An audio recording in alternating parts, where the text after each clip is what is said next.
St. Patrick's Day. What a week to be a traditional Catholic in America. A United States senator just told a national Christian television audience that the phrase Christ is King is an anti-Semitic code word. His words, not mine. He said, quote, "It's almost an online code word. Christ is King is I hate the aggrieved people." Now, I want to be fair to Senator Cruz. He did say he personally agrees with the statement, but he then promoted an 8,000-word essay calling traditional Catholics, people like the ones who watch this channel, parasites, engaged in the slow poisoning of American conservatism. And I'm thinking, what better day than St. Patrick's Day to have this conversation? Because Patrick of Ireland is exactly the saint we need right now. And I'll explain why in a moment. Most people think St. Patrick's Day is about green beer and leprechauns. That's fine. People have to make their own choices. But Patrick of Ireland, the real Patrick, was something else entirely. He was a Romano-British bishop, formed in the tradition of the undivided church, who carried the faith of the first Christian centuries to a pagan island on the edge of the known world. He did it armed with the scriptures, the sacraments, and an absolutely ferocious belief that Christ reigns over every square inch of creation. He didn't know what a Scofield Reference Bible was. He never heard of dispensationalism. He had no concept of Christians needing to support a particular government in the Middle East as a theological obligation. What he knew was this: Christus vincit, Christus regnat, Christus imperat. Christ conquers, Christ reigns, Christ commands. In other words, and I want this to really sink in, Patrick would have said, Christ is King. He would have said it to the pagan chieftains. He would have said it to the Roman magistrates. He would have said it to anyone who wanted to subordinate the gospel to any other loyalty. And Ted Cruz would apparently find that troubling. And that's the conversation we need to have today. Let me lay out what actually happened this week, clearly and charitably, because I think charity matters here. Senator Cruz gave an interview to CBN News in which he expressed genuine concern about rising anti-Semitism on the political right. And that concern, taken on its own, is not unreasonable. There are people online who use religious language as a veneer for ethnic hatred, and that is genuinely wrong. The problem is what Cruz did next.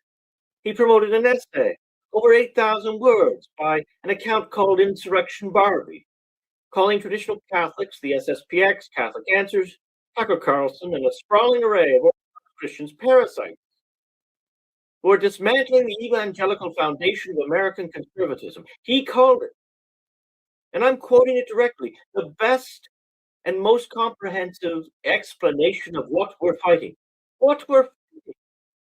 That's the language he chose.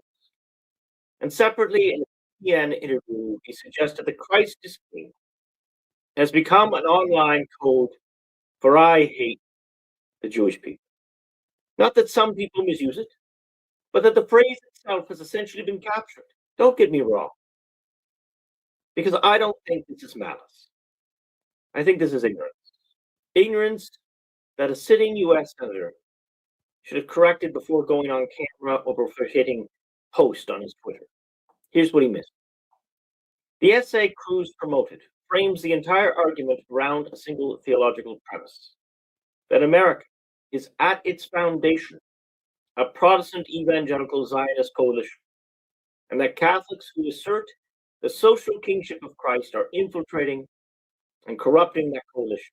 That's a denominational grievance wearing the costume of a geopolitics. Here's the actual theological issue. The Christianity of St. Patrick, Patrick's Christianity, was apostolic Christianity, focused on the sacrificial, the priestly, the Mass as the representation of Calvary across space and time, the whole cosmos bowing before a risen King who conquered sin and death, not just a teacher who died nobly and whose people still need a homeland.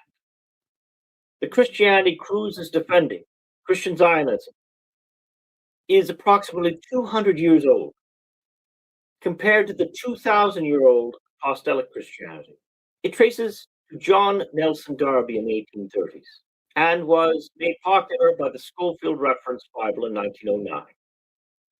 It has no meaningful foothold in Christian tradition before the 19th century. It is a 200-year-old invention. St. Patrick didn't have it. St. Augustine didn't have it. St. Thomas Aquinas didn't have it. The Council of Nicaea didn't have it. Leo XIII didn't have it. It is, in the most technical sense, a novelty. And here is the irony I want you to sit with. Cruz and the others accuse traditional Catholics of introducing foreign ideas into American conservatism. But Christian Zionism, the idea that Christians have a theological obligation to support the modern secular state of Israel as a fundamental of biblical prophecy, that is the novelty. Patrick's Christianity is 2,000 years old. Darby's is 200. Now, I'm not saying that to be unkind to our evangelical brothers. I'm saying it because it is historically and theologically true. And honest people deserve honest history. Now, let me deal directly with the Christ is King claim because it deserves an answer. Senator Cruz said he didn't grow up with that phrase. He suggested it originated online. He implied it invokes images of the Crusades. With respect, Senator, it invokes images of the Crusades because it predates the Crusades. Christus vincit, Christus regnat, Christus imperat. That acclamation appears in the laudes regi, sung at coronations and high feasts, going back to at least the 8th century. It was chanted when Charlemagne was crowned. It was on the lips of martyrs in Castro's Cuba, including, may I know, people from your own family's homeland. Senator, the permanent exhibit at the American Museum of the Cuban diaspora honors those who died crying Viva Cristo Rey, shared by our Mexican brothers and sisters, who rose against tyranny chanting, Long live Christ the King. Were they using anti-Semitic code? The Feast of Christ the King itself was instituted formally by Pope Pius XI in 1925, and in response to rising nationalism and the subordination of religious loyalty to political loyalty. The encyclical Quas Primas is a direct answer to exactly what Ted Cruz is doing, insisting that political loyalty trumps theological clarity. Christ is King is not a groper meme. It is the anchor of Christian civilization. Now, are there people online who attack Christ as King under genuinely anti-Semitic content? Probably yes. But by that logic, because some people misuse the crucifix, we should abandon it. Because some people misuse the rosary, we should put it away. And that is not how it works. What Cruz has done, hopefully, and perhaps inadvertently, is to take a marginal online phenomenon and use it to cast suspicion on an ancient confession of faith held by every Christian who has ever lived, up to including St. Patrick of Ireland, and beyond into the 1500s. Now, I want to speak directly to Catholics and traditional Christians watching this because there's something we need to say clearly. We do not require the permission of Cruz's arm of the Republican Party to confess that Jesus Christ is Lord of heaven and earth. The political order serves the natural law. The natural law is illumined by divine law. Divine law finds its fulfillment in our Lord Jesus Christ, who is, whatever Ted Cruz thinks about the internet, King of Kings, Lord of Lords. As St. John writes in the Apocalypse, no country comes before that. Not America. Certainly not a foreign nation. Now, I want to be very deliberate here, because I know how these conversations can go wrong, or how we can be misquoted. I am not saying anything hostile about the Jewish people, nor even the state of Israel. Our viewers cross the spectrum. In fact, I'm probably a little bit more supportive of the state of Israel than my co-host Felix. But again, that doesn't mean that we condone any evil action by a government. We just don't throw the baby out with the bathwater. The whole nation is composed of good and evil. We find it in the United States, we find it in Israel, we find it in any nation. The ancient faith requires that we love our neighbors. It requires that we pray for the conversion of all people. Any non-Christian, any non-baptized, including our Jewish neighbors. This is not done out of hatred, but because we believe. And we hold this without apology that Jesus of Nazareth is the Messiah promised by the Hebrew prophets. That belief is not hatred. That belief is the entirety of the New Testament. Pope St. Pius X, when the founder of Zionism came to him in 1904, asking for Catholic support for a Jewish state in the Holy Land, said something worth remembering. He said he could not support the movement, but he added that he had always been on good terms with Jews and prayed for their enlightenment and showed them basic human courtesy. And then he said, if you come to Palestine and settle your people there, we shall have churches and priests ready to baptize all of you. That is the authentic Catholic position, not hostility, not hatred, but the unapologetic proclamation that salvation is in Christ alone, which is also, by the way, the honest position of every Protestant who still believes the New Testament. The greatest form of anti-Semitism, as it has been said, is to withhold Jesus from the Jewish people. Let me end with something constructive, because I don't want this just to be a polemic.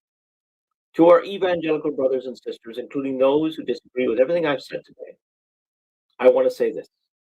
We have fought together on the most important moral battles of our generation: life, marriage, religious freedom, the dignity of the human person. These battles are real. We should not abandon our alliances carelessly. But there is a principle that cannot be negotiated, and it is this: we will not place any loyalty above the kingship of Christ. Not party loyalty, not national loyalty, not the loyalty demanded by any foreign government's domestic political needs. And you can disagree with that. That is your right. But you cannot call it anti-Semitism and expect us to be silent. What we ask is simple: respect the integrity of our confession.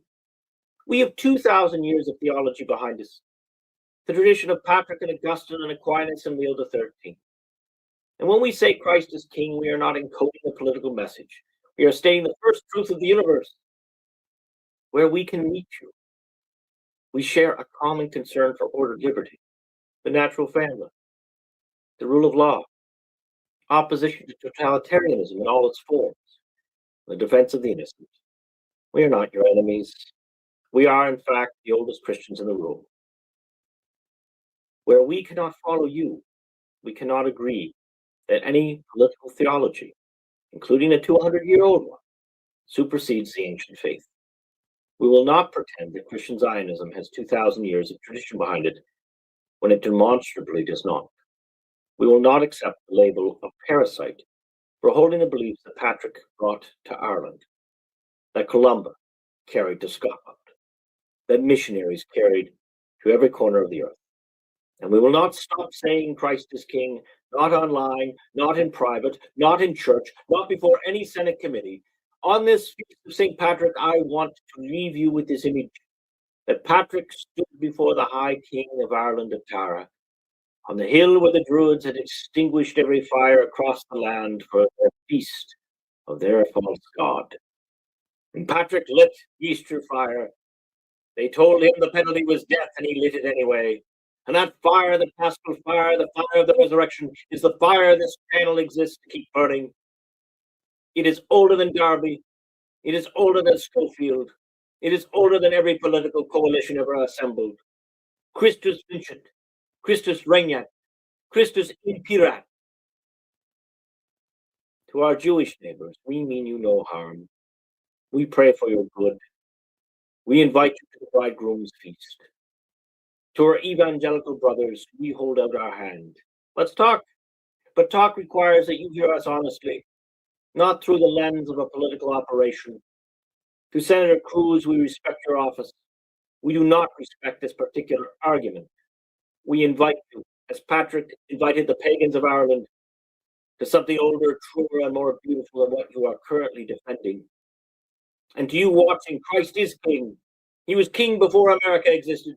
He will be King when America is a footnote in history. Nothing that happened this week changes that by a single degree. Happy St. Patrick's Day.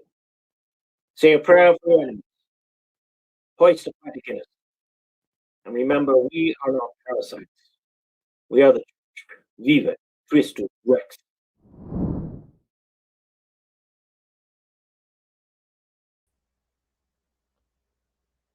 You're muted, Father.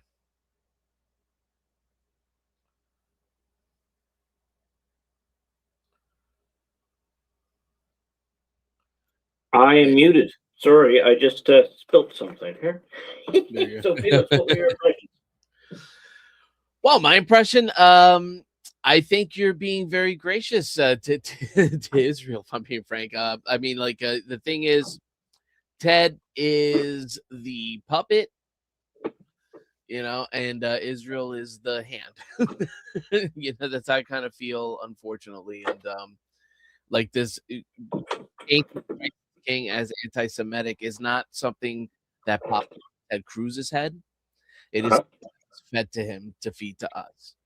And and I think we know who did the feeding. So, like, I understand that this, I'm not for like a whole group of people or anything like that, but there is definitely an element that don't like Jesus, don't like Christians. Right. When I've you can see clips where they spit on the holy sites of his birth, of where all this stuff. So I'm not making this up. You can see it for yourself. It's disgusting. So yeah, I think you're being very gracious and I can definitely appreciate it, but I mean, at the same time, there's the other side of me that sees that stuff, and I'm like, okay, I don't know exactly. This isn't more an attack on us. This isn't.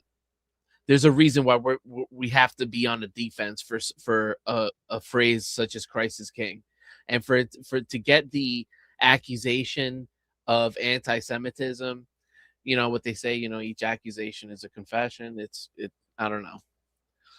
I think I feel like it's not anti-Semitic. This is an anti-Christian attack.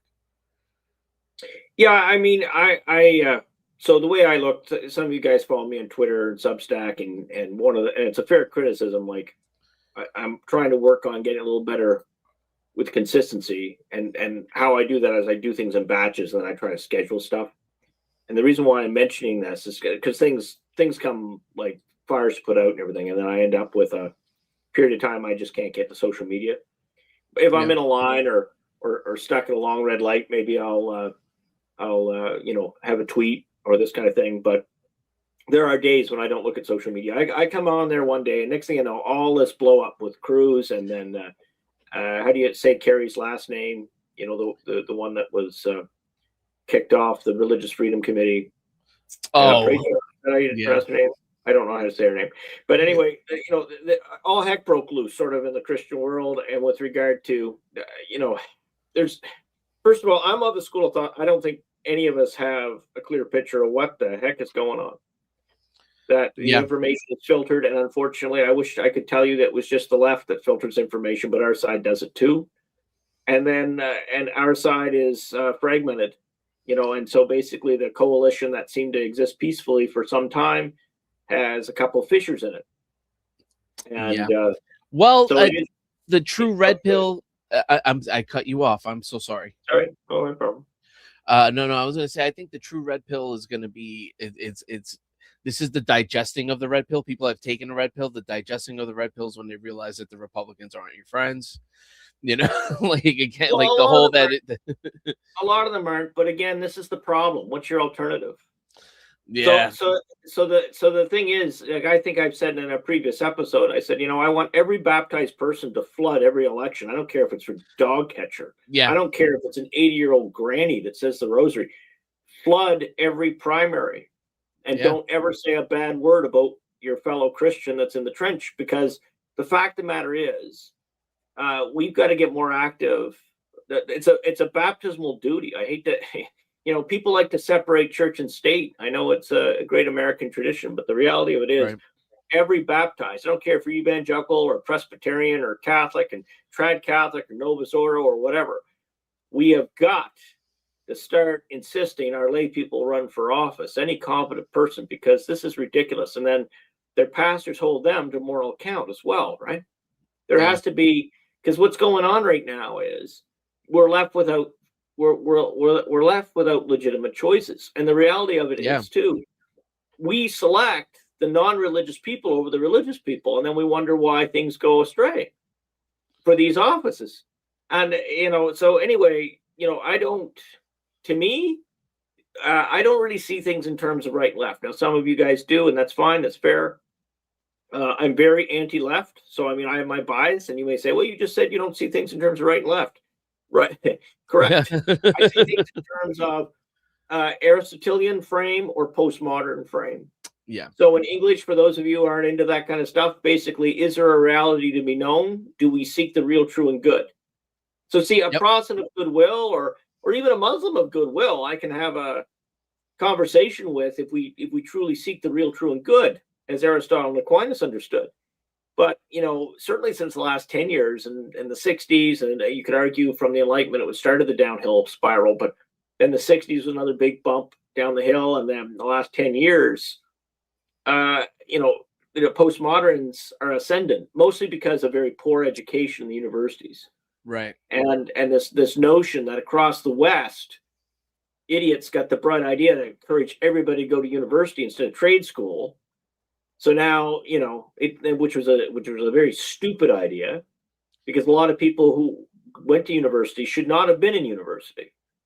And that's not a statement on their intelligence, a statement that they would have found flourishing in a trade school where they would have made a decent living instead of serving Starbucks, with a university degree or 2 or 3. And the thing is, you didn't need to do that, right? So, but anyway, the point is that the left are brilliant. You got to give them this. Part of the problem is we can watch like libs of TikTok, and we can watch the women of the View. We can laugh at how stupid leftists are, but ultimately, their whole organization, at least at the top, is very intelligent. They think long term. They've captured the institutions. They've captured the mainstream churches. They've captured the education system. They've captured the bureaucracies. And then, so anytime we start getting a little bit ahead, it's like a big weight. And then the problem is, because they infiltrated the political institutions, as Felix says, where he says the Republicans aren't your friends. No, not all Republicans are Christians' friends, but a lot of them are. And so the thing is that you've got the uniparty idea, which certainly seems to have been proven true. We can't even pass with 75% support, including Democrats and majority support. Look at how the trouble they're having to get a simple law on election integrity passed. Yeah. I think that speaks more to my point than to yours, unfortunately, Father Miko. Like, this is, again, these are not your friends. First off, they say they're Christian, this might be getting a little too deep in the weeds, but I don't trust these people as far as I can throw them. I mean, maybe I'm going too far, but it's just at this point, it's like I can't trust anything these people say, Right. like, and it's like when we can't pass this one bill. If I could interrupt just 1 sec. So Norm brought up a comment. So Norm, has it been better? Has the mic been a little better the last, say, I don't know, 2 minutes? Yeah, I sent you a message too. I guess I thought maybe you couldn't do anything about it. Yeah, no, I don't really know. Sometimes there's a buffer issue, guys. So it's StreamYard. Okay. Really, I can do on my end. Okay. Yeah. You could maybe bring the mic a little closer. Is that possible? Well, it's pretty close now. Unless I want to talk like this. Okay. No. Fair enough. Okay. Yeah. It looks. The mic's right here. It's right under right under my mouth. I think it's just a buffer issue. So sometimes you have that. Understood. What just happened? Oh, okay. I lost it there for a second. But yeah, he said, yeah. Okay. So yeah, there's that. But he did say it's a bit better. Okay. I'll try to take a look at it and see behind the scenes with the software a little later. Yeah. I know Anthony Stein had an issue with his broadcast too a little while ago, and he was having some buffer issues. Oh yeah. And he's on StreamYard too, right? Yeah. Yes, he is. All right. The most terrifying thing. Price, but I don't see them getting better, Felix. Yeah, right. No. I finally learned how to use OBS. Mm-hmm. And that's a really good system, Yeah, maybe we'll switch to that. I like StreamYard because of easy use. It's definitely I much like the easier. comments. You know, you can get the comments to display easier. Yeah, that's exactly. Exactly. Yeah. Say, Father Haygood, hi. And then he also says, the most terrifying thing one can hear is we're from the government and we're here to Right. help. We're here to That's help. Exactly. Exactly. So sorry, Felix. I got you totally hijacked there over my microphone. Oh yeah, yeah. No, yes, like I said, it's like I just think what you were saying that it speaks more to my point that these guys just can't be trusted. I think they say one thing and do another. It's just what it is. And Well, what I'm getting is it's our fault for not holding them to account. Because what is the thing holding them to account though? the thing is that people don't primary them because we put up with all of these rhinos and stuff because we don't want the other team to win, and we know that incumbents win more often than non-incumbents. But I think we have to be more aggressive in primarying, and you're going to have a better field if more ordinary people run.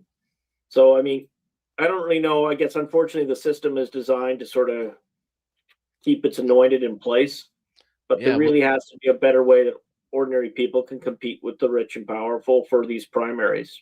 yeah. The So problem is the system is the beast. And and I'm saying that figuratively, not the revelation. I'm not saying that, but right, the system itself is the beast. Like it's like again, we're watching Hulk Hogan versus Andre the Giant, and we're like, we're wondering and hoping and rooting for Hulk Hogan, but it was already written by the staff behind the scenes that Andre the Giant was going to take this match. You know what I mean? Like it's just like that's so like if we get our votes up for Republicans and then we end up taking this majority like we did again, like think about this.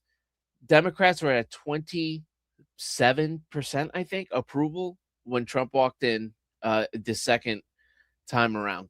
27% approval for the Democrats. There's something along those lines. Please forgive me if those numbers aren't exact. I didn't look them up, but it's close.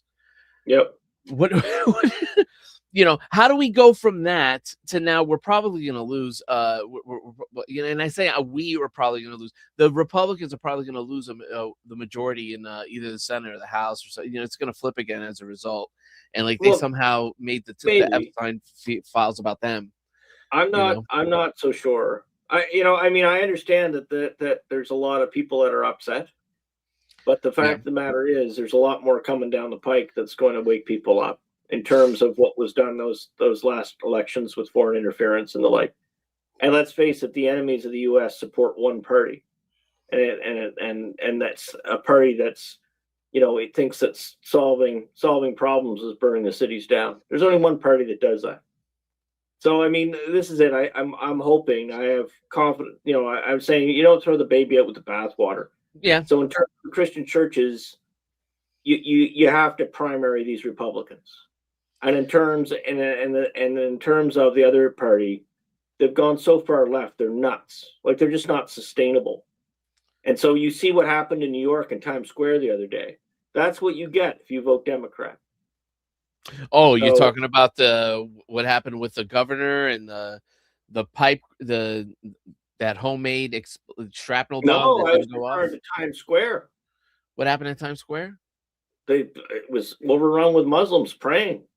Oh, yeah, yeah, yeah. Well, I think this is what the problem is. Like, yeah, all right, that majority of Christians, or at least conservative Christians, Christians, I would say, are in the Republican Party, and I think this is what the problem is that we're associating Republican with Christian or something. Like maybe But there the is no answer. other party that even has a hope of Christianization.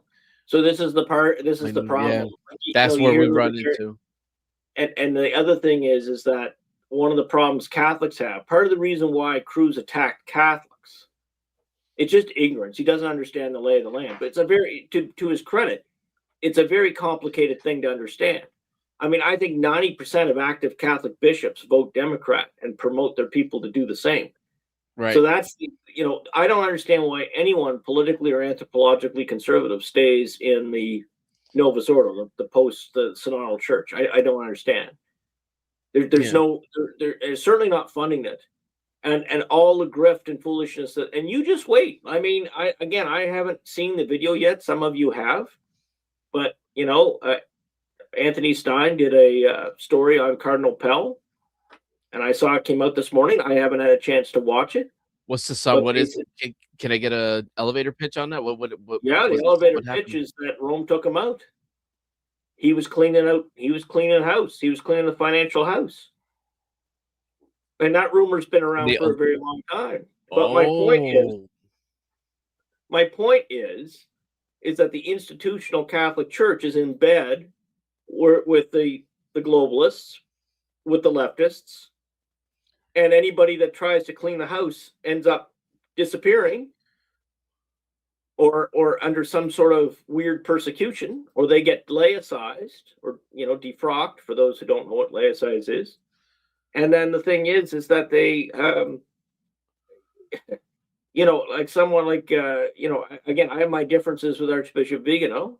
He's got some interesting ideas, some of which I agree with, some of which I very strongly disagree with him. But one of the things that has come out of it is he says he's in fear of his life, and I believe that he believes that. I don't believe that that's theater for him. And so the Cardinal Pell story underlines that. Now it's alleged, but this is what we're dealing with. So if you're a Protestant of good will and you know any of this stuff, of course you're going to be hostile. You're not going to understand. You're going to think that when we say traditional, we mean people that are even more loyal to Rome than the U.S. I would trust most U.S. leaders over most church leaders, as bad as the situation is moral wise. It's worse in the church.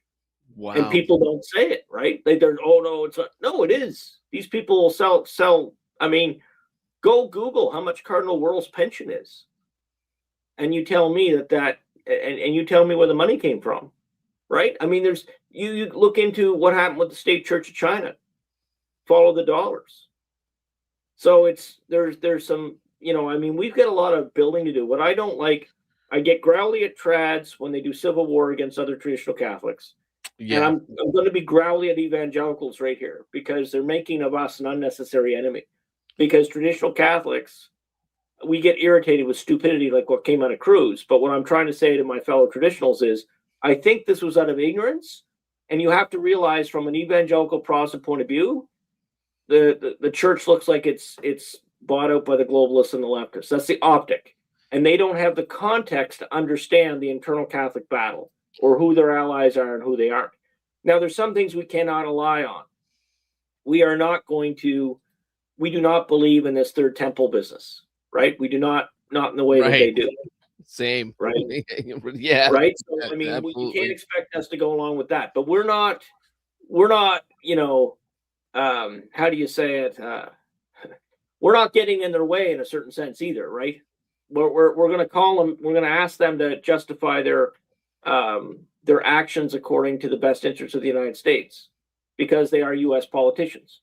If they want to serve the benefit of another country, they want to benefit the Tahiti or Kuwait or whatever other country they want to put before the U.S., and then maybe they should resign their seats here and go and serve the parliament or legislative assembly of these other countries.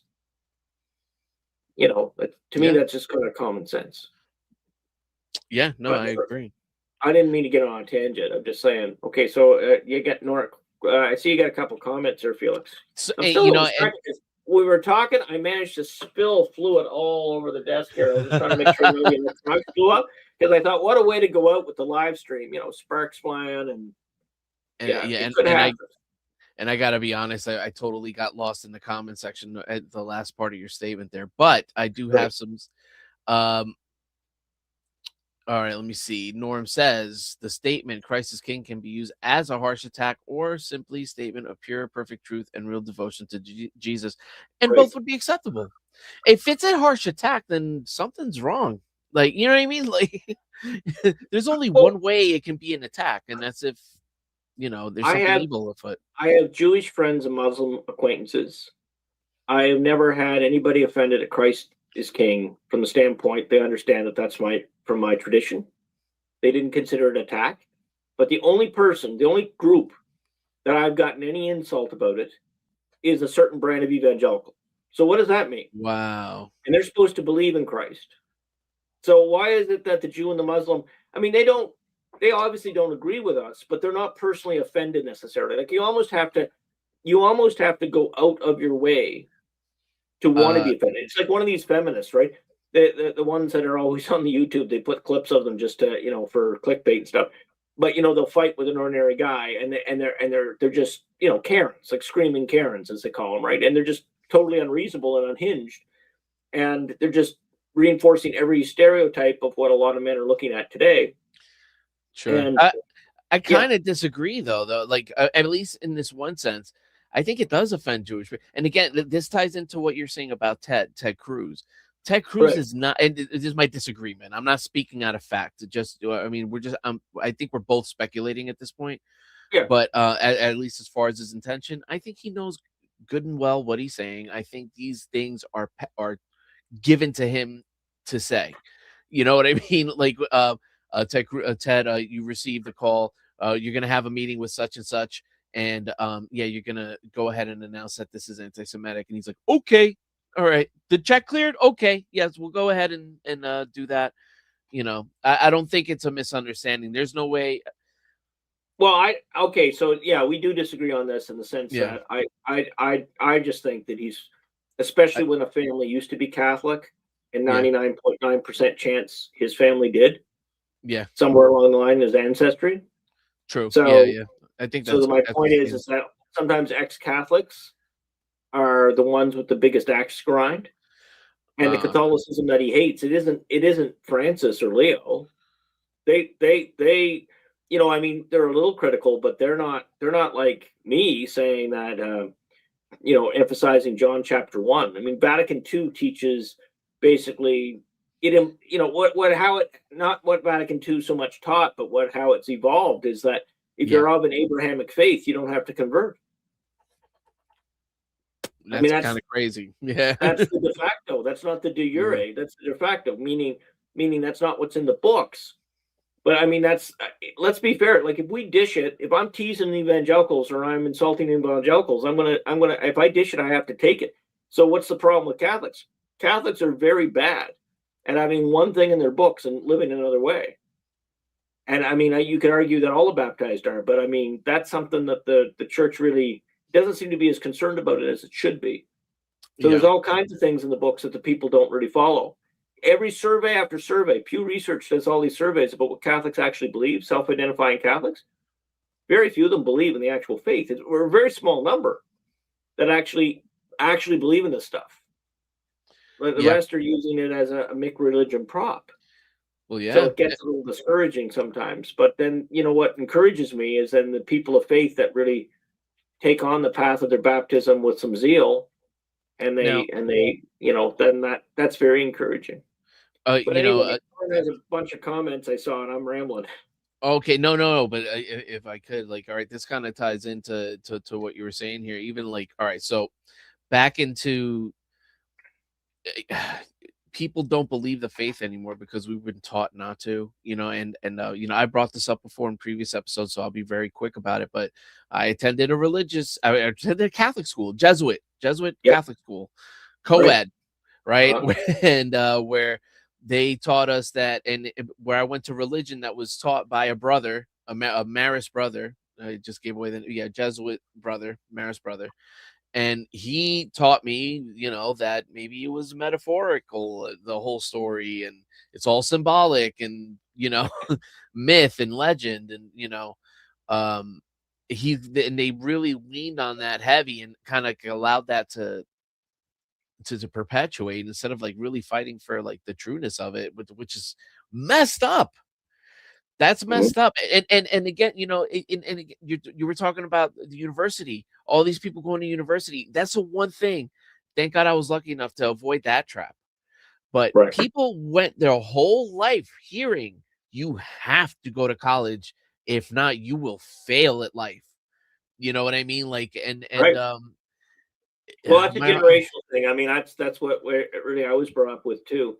And in yeah, hindsight, it would have been far better. I mean, it worked out for me specifically, but I mean, in hindsight, it would have been better to get a trade and then do university part time. We had actually, it's a fellow parishioner of Felix and I. She went to high school and she did 2 years of community college, and she only had to do 2 years to get her whole degree. So, I mean, she overlapped that with her high school. So there's all kinds of opportunities for young people now, and if you can do it that way, great. Especially if you can avoid debt. Yeah. Now it's I just tell you, you don't even need college degree now is just a joke. No, Unless it's geoengineering or I mean, you know what I mean? Or like no, but something serious. even then, so many trades, like for example, it used to be there was a period of time. I mean, it's still a bonus, but there was a time when an airline pilot would need a university degree. Not anymore.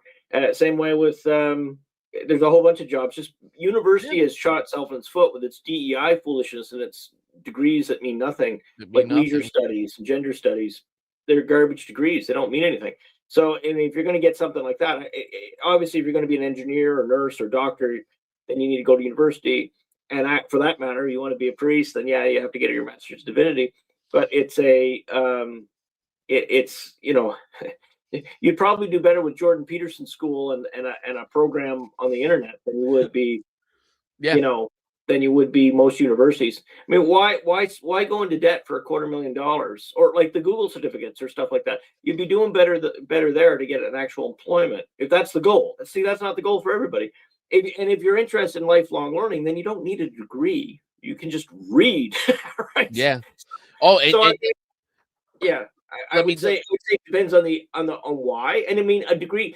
So when I went to university, my tuition was $3,500 a year. So, okay. That's so I could go to affordable. school full time and I worked full time. So I think I made like 32,000, and my Oh, tuition was. This was oh years ago, right? Like yeah, obviously yeah, it yeah. would be more now, but Still it was. doable. But still, like look at in terms of percent. Now, a university degree now can cost a young person $250,000, and if they have to borrow for that, and what exactly? Where's the break even point return on investment for that degree? And then Yeah. you send them there, and not only did they get assumed debt to get it, they come back hating their God, hating their country, hating their parents. Yeah. Guaranteed slavery for the next 20, 30 years or indentured Absolutely. servitude, however you want to say it, to pay off So that debt. unless you're going to university, like you can go to the military. The military will pay for it. That's Heart good. Or surgeon, you know. or if you have scholarships, good, then do it, Right. right? But the idea of somebody, you know, getting into tens of thousands of dollars of debt just to work at Starbucks, that's ridiculous. It's stupid. Yeah, absolutely ridiculous. Let me see. Yeah, we do got some comments here. Father Haygood says all politics are local until we fix local issues. Federal issues aren't Yes, going to change. I That's agree. the nut to crack. How do you convince the local people to participate? Are you going to go talk to your neighbors? I mean, some people can do that, Yep. but that level of mobilization. The good news is that it's decentralized. The bad news is that it's a hard spark to ignite. You know what I mean? So, It is. but yeah, But again, if communities start, and this is part of the breakdown. So, democracies work when people care about one another and there's some sense of community. And the problem is that our electronic age sort of makes everybody in their own little hermit. And so it's kind of hard. I made a point of it one time. Was it 2 elections ago or whatever? I would stop the car and I would stop and I'd talk to either pro-life people or various people holding flags and signs, and I would try to visit them if they aligned with what I believe. And just for that reason, I'm not out there with them, but I can go. It was one day I stayed a whole like couple hours, but I wasn't part of the organized thing. I saw them and I pulled the car over. yeah. All right, let me see what we got here. All right, let me see. I run into more tried Catholics in the Libertarian Party than the Republican Party. All right, Libertarian. I'm pretty much. I'd rather be. Listen, I'd rather see the national election or presidential election. It should Yeah, be a Libertarian versus a Republican. That would be an ideal match I because you would. 100% agree with you on that. And I Yeah, and I myself naturally lean libertarian myself. yeah, So I 100% agree with that. I guess I'm just saying that is an area where I'm pragmatic. Because yeah, the problem is with the libertarians is like, especially last time, they went very left, yeah. They went. right? So I don't listen. It If you're potentially. leftist, I have no use for you. I don't care. Yeah, That for same here. me, and I mean, you guys obviously, some of the viewers are going to disagree.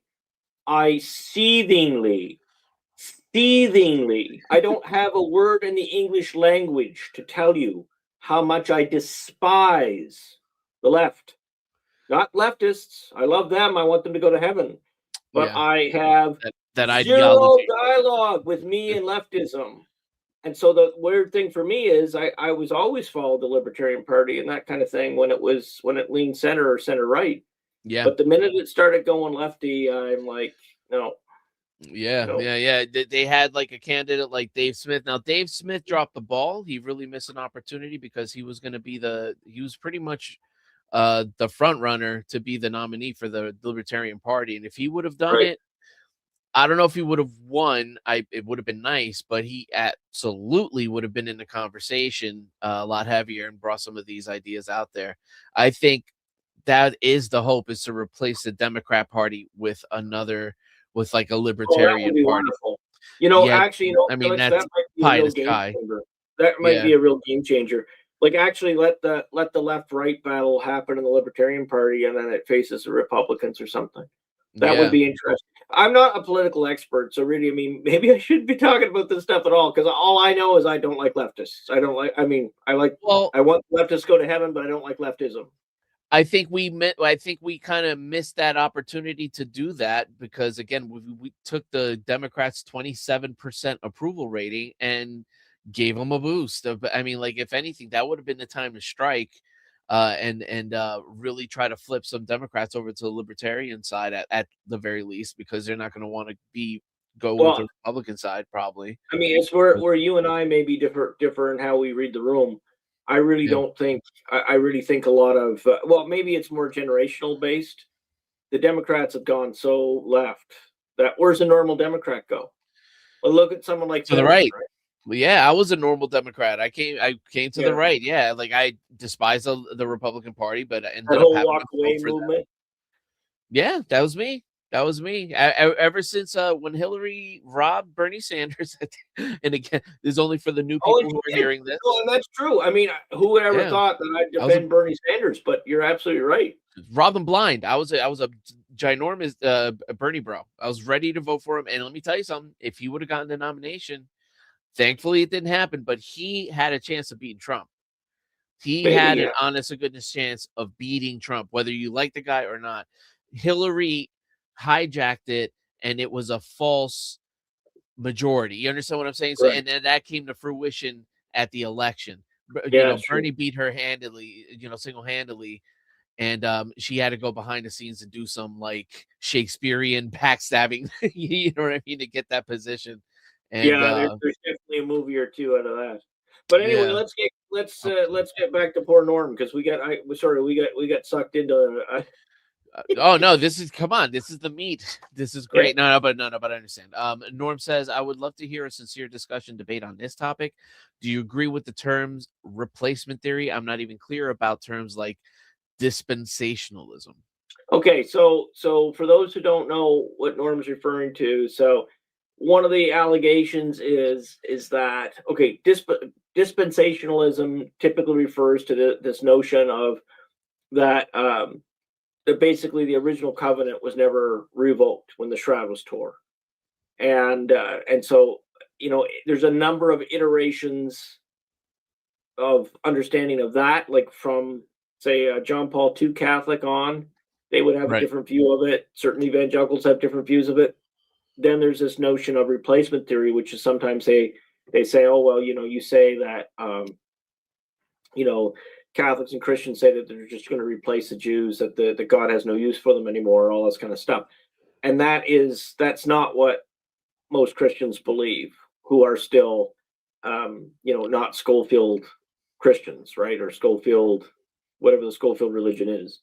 The thing is that what we would say is that Jesus will always, I mean, God will always keep his promise, but he fulfilled it in Jesus. And that when the shroud tore at Jesus' crucifixion, that had spiritual effect. It wasn't just, oh dear, someone's got to go down to Joann's and buy some new curtain fabric. It was a big deal, Right. right? Right. I mean, again, there's a range of opinion.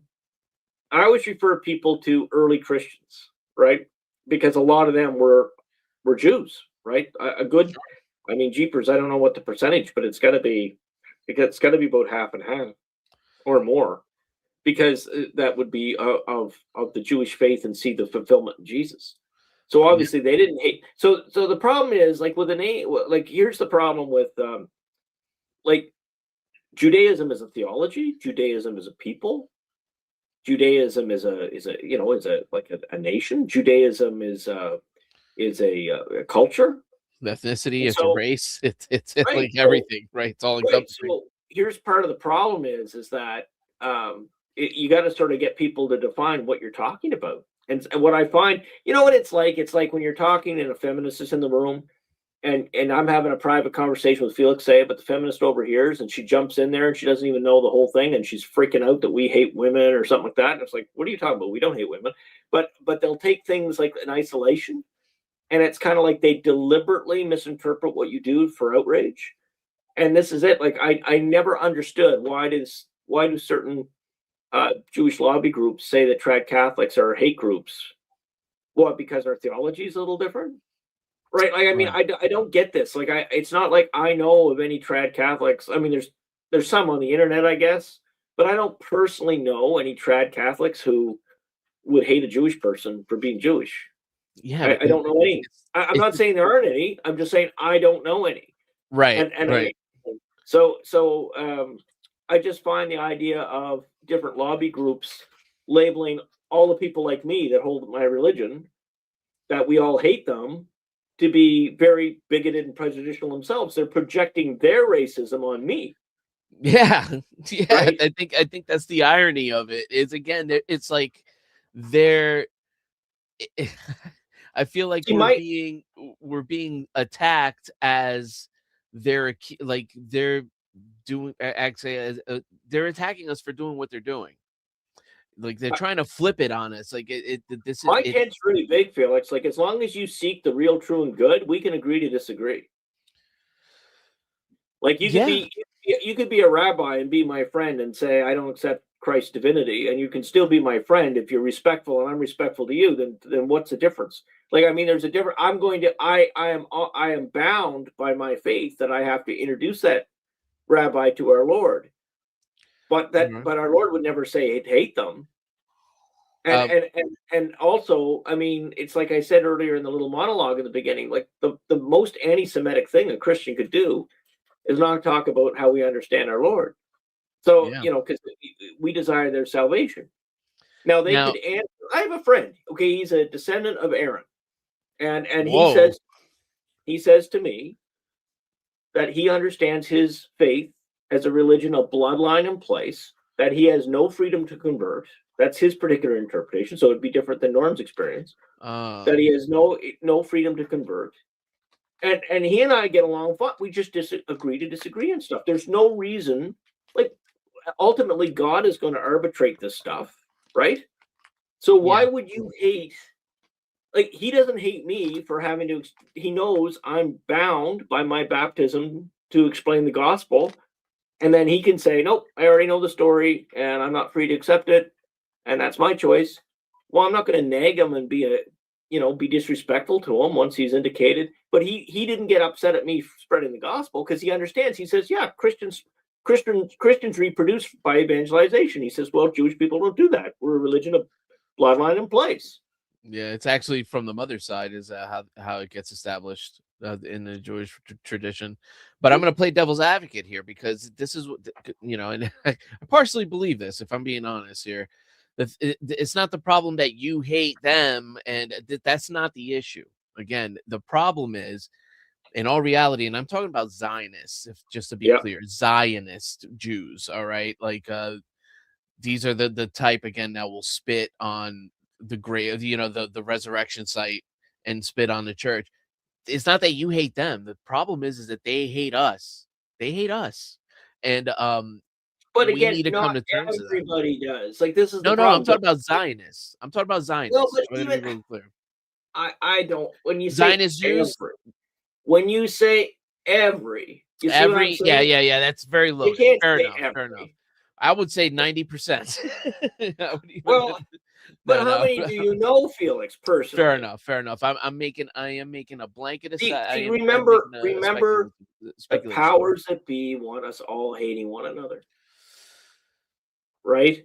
Like that, I mean, when I say that, I mean whatever group is trying to that has this real hatred for humanity. Like they're basically the neo-Cathars, the Malthusians, and the ones that buy politicians of both parties. And I'm not saying it necessarily as some, star chamber or some gathering of guys in trench coats and pointy hats.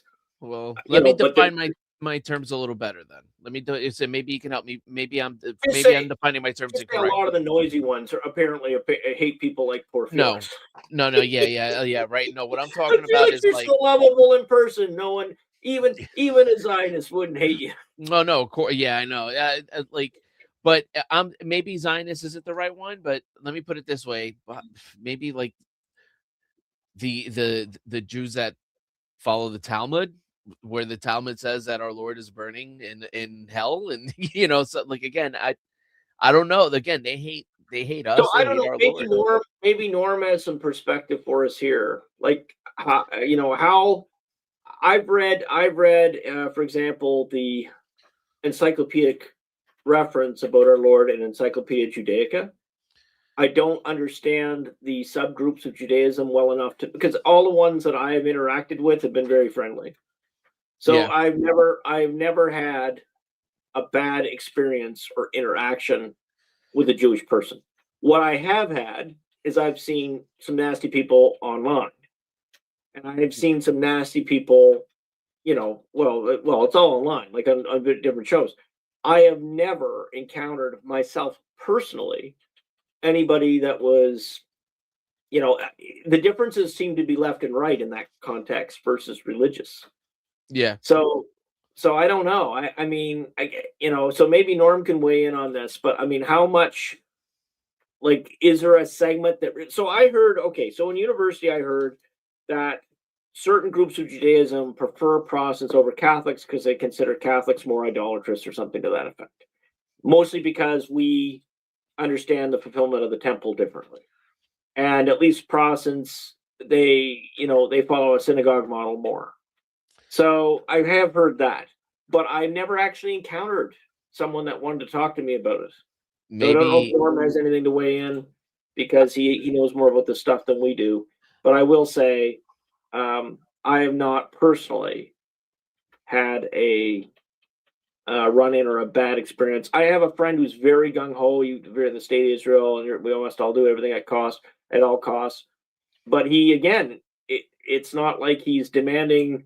Like I give everything up to go and follow him off to fight in the Middle East. It's not, there's a respective difference with this man that and I respect him and he respects me. So sure. I've only had positive experiences and I'm biased that way. Yeah, no, fair It's, enough. And I've it's I've like had this good Iran and thing. bad. This Iran thing. There's a whole bunch of conservatives, of course, against Iran. And I think we mentioned it last time. But I have a friend who escaped it and Yeah. she wanted the place liberated. So I mean, we're biased kind of our experiences, both positive and negative. I'm going through that with Cuba right now.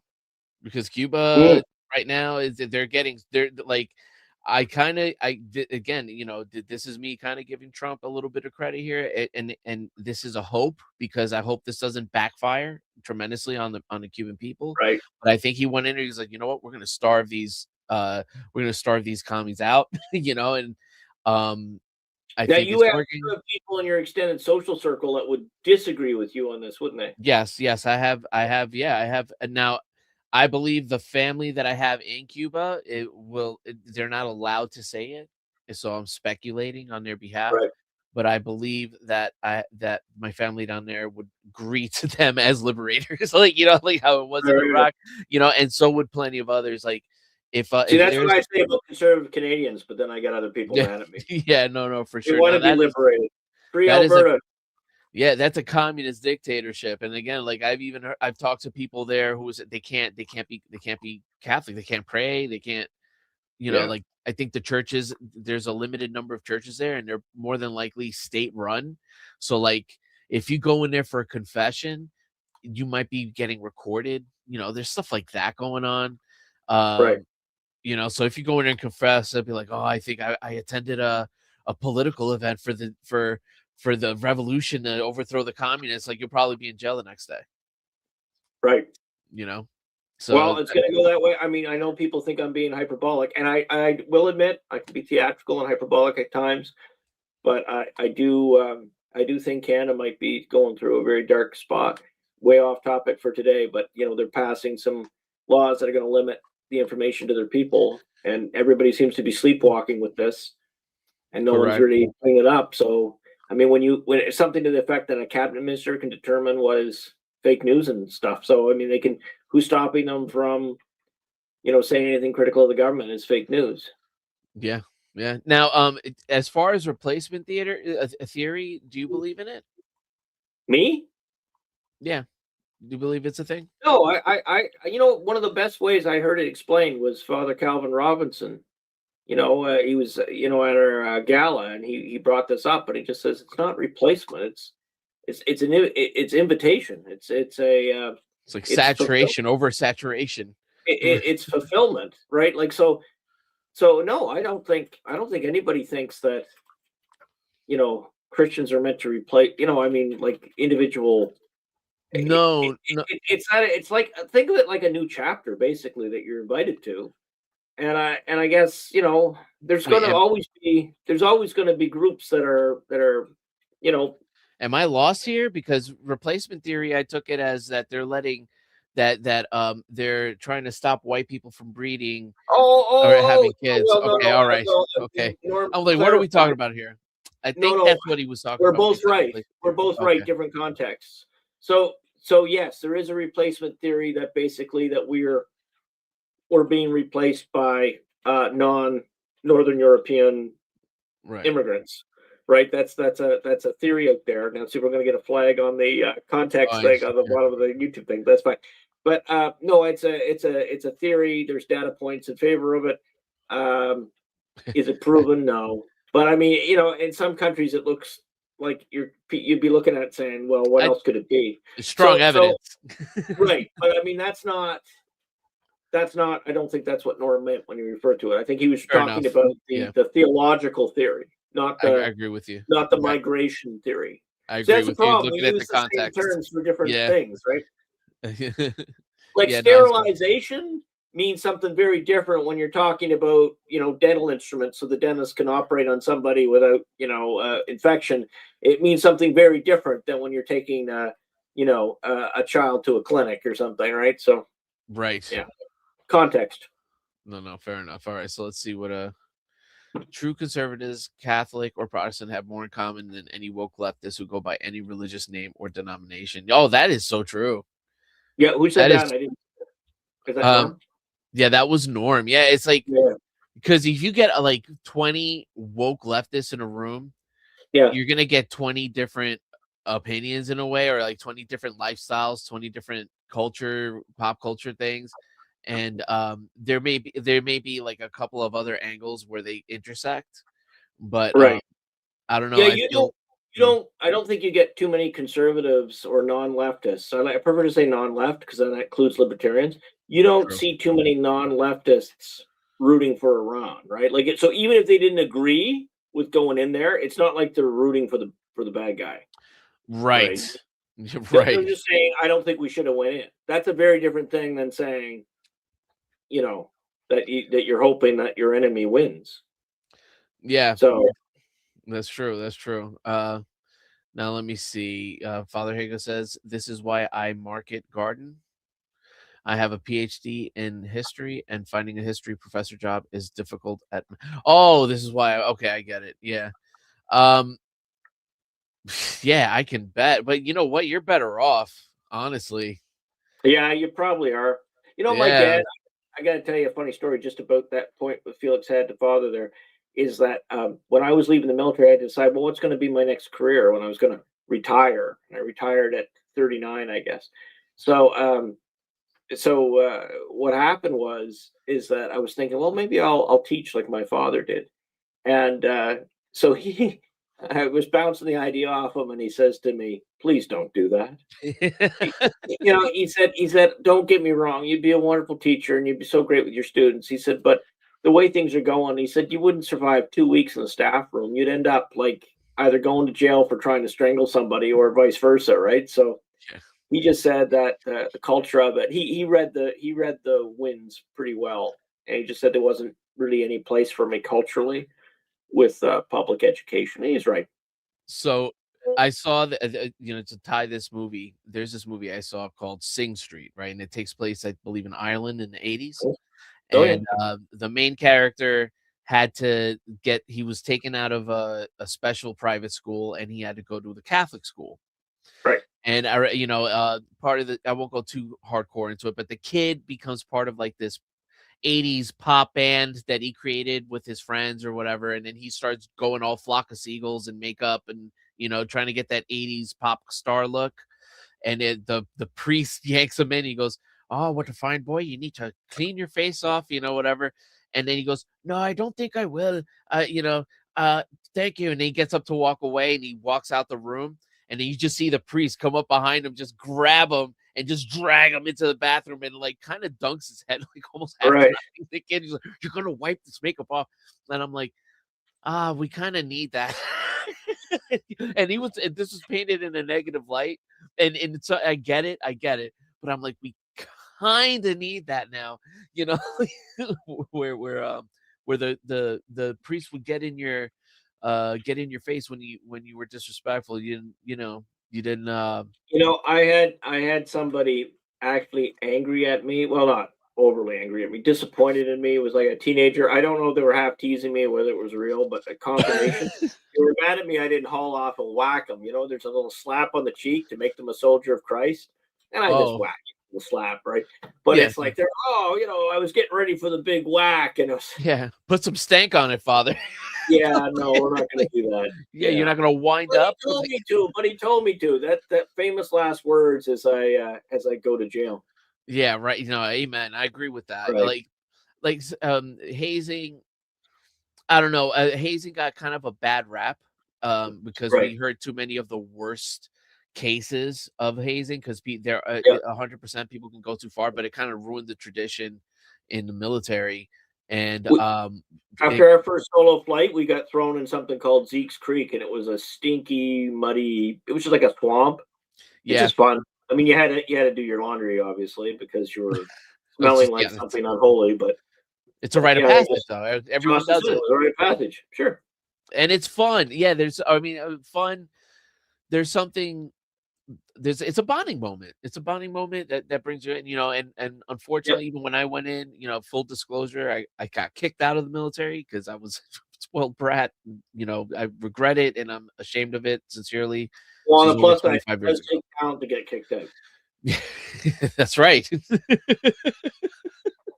But when I went in, all that was being stripped out. No hazing, any type of hazing, All right. you're out. They were giving them like All that stuff. soccer, like football cards, right? Like the yellow card, red card for a while. That the students were allowed to card the drill The instructors drill if they were instructor, offended. I Not need my to time, stress. but that came right after me, and I'm Yeah. like, oh man, You pull that you guys card out, should- just explain it. yeah, Imagine Full Metal Jacket, right? And you have that yeah, gunner, pull and out the card. I own you. Get down and all of a sudden the guy goes, drill sergeant, I have a stress card. I need to exercise my free Yeah, 5 minute yeah. break. you know, that No, yeah, I saw. I mean, sorry, rabbit hole, but I saw both extremes, like with drill staff, right? Like there's yeah, stuff that's just challenging and really really hard, and then there was stuff that got people injured. Like and I was killed. on on our basic training, there was a platoon that the drill staff ran that platoon full bore with rucksacks on, carrying weapons, running on sheet ice, and they were all in the hospital, and the instructors are laughing about it. So I Yeah, mean, that kind of stuff. That's not like was serious injury, and that's not right. But by and large, I had pretty good. Like I didn't have any instructors that I think deliberately right, injured right. anybody. There's usually a method to the madness, right? Or the Yeah, harsh discipline. Obviously, there's a there's something going on there that's not uh, ill intent, or you know what I mean. It's not right. malicious. I guess that's the word I'm looking for. Yeah. Let me see. Norm says, I have heard some public characters who've used Christ as king to shout down others. I believe that 100%. Rather than to engage in Yeah. honest conversation and praise of Jesus Christ really is king, my goal is to live this. Yeah, people get overzealous, I guess. Christ is king. The screen and the supporter's face, Well, like that's not gonna help anything. But and to Norm's point, I have to watch myself too, in the sense, like, I mean, I'm not going to stop saying it, but you're right, Norm. Like, even well-intended people who don't mean it in a way that like belittles anybody else, um, tone, or even just if you see my manner dealing with certain people on Twitter, it'd be easy if you didn't know me very well to presume I mean it that way, because it's like, what happens on Twitter. Twitter gets it's funny when people engage with you on there, because like a lot of people are just they're your followers anyway, and so I like to stir the pot, but every once in a while you get some people really really really offended and they spool it right up, and it yeah, becomes a lot of diminishing return. Though I find that most of my critics are like have less than 100 followers, which makes me wonder, is this somebody's second account, or like how would you even find me if you only have 100 followers? But anyway, that doesn't excuse the fact that sometimes I can be a little less than charitable, and I don't tend to be. But if you're getting disrespect, it's easy to fall into it, especially if you're not well rested or fed. yeah. So Oh I'm my human. god. Yeah, I'm that's human. right. Father Haga says it's come back more to the center. I think he's talking about the Libertarian Party. Yeah, I hope so. I Yeah. hope so. Eh, They have a very valuable uh, contribution. I mean, I know I'm going to get a lot of Christians growling at me for saying that, but it's true, because the thing is, it balances off some of this leftist crazy. I mean, I'm not a fan of Ayn Rand, but that doesn't mean that she wasn't wrong on a whole bunch of things. Like, right. she was right about you start taking away the incentive for rich people to contribute back, they're just going to walk away. They're going to take their toys and they're going to walk away. And then what are you going to do? Oh, government will confiscate everything. Well, try it. Like, Yeah. I mean, it works sometimes, but there's a lot of times it doesn't. Like, there are some countries when they go against business, billions and billions and billions of dollars fly. They leave the country. Like, look at England. England's losing a lot of rich people. Canada's losing a lot of quality rich people. Mm. And then they say, "Oh, we got California. all this foreign investment." Yeah, you got foreign investment buying the shells of your Canadian companies. They're not going to keep running there, because you No. have a business unfriendly environment. So it's like a big flywheel. Once it starts going, it's like, oh my goodness, it's like a train. Like, how are you going to stop it? So it's Yeah. hard. Yeah, that's a fact. Let me see.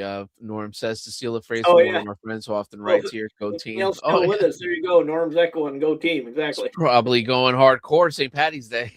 That's So right. just hopefully whoever is out there, stay safe. Okay, I have to ask in the comments, is anybody else drinking Guinness? Okay, Am I the I'm only drinking Guinness drinker coffee. tonight?